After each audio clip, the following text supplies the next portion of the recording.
Oi pessoal, tudo bem? Vamos falar aqui rapidamente sobre as 4 fases do ciclo cardíaco, tá ok? Bem pessoal, a primeira fase ela vai se dar início no início da diástole, certo? A gente vai chamar essa fase de enchimento ventricular. Vai ser a fase em que os nossos ventrículos eles vão encher de sangue, certo? Por onde esse sangue vai vir, Pedro? Bem, o sangue que há dentro dos ventrículos ele vai vir principalmente dos átrios, certo?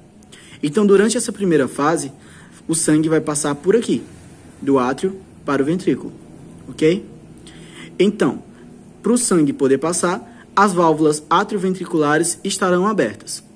Porém, como nós ainda estamos na diástole, as válvulas semilunares permanecem fechadas.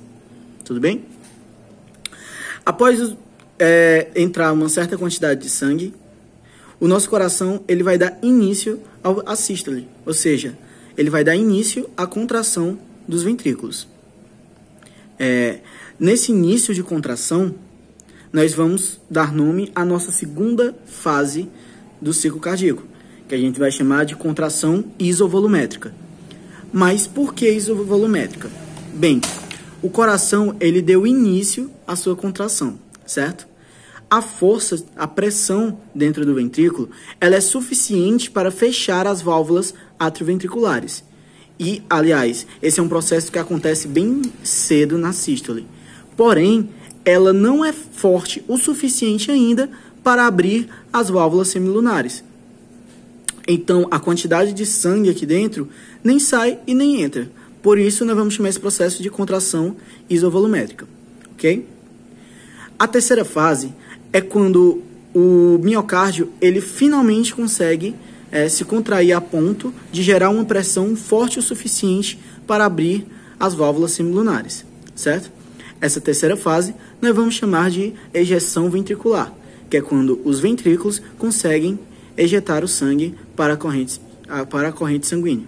Tudo bem? Nessa fase, nós vamos ter as válvulas semilunares abertas e as válvulas atrioventriculares fechadas.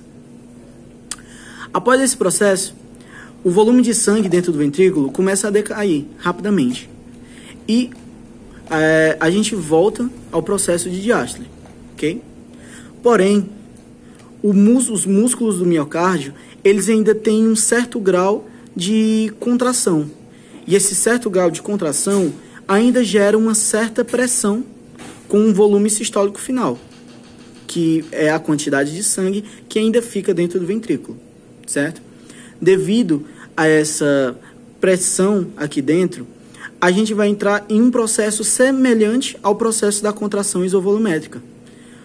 Nossa força não é suficiente para abrir as válvulas semilunares, porém, ela ainda é forte para manter as válvulas atrioventriculares fechadas. Então, nessa quarta fase, o sangue também não entra e não sai. Nós vamos chamar essa quarta fase de relaxamento isovolumétrico. Após o coração relaxar o suficiente, ele dá início novamente à diástole e o processo se repete.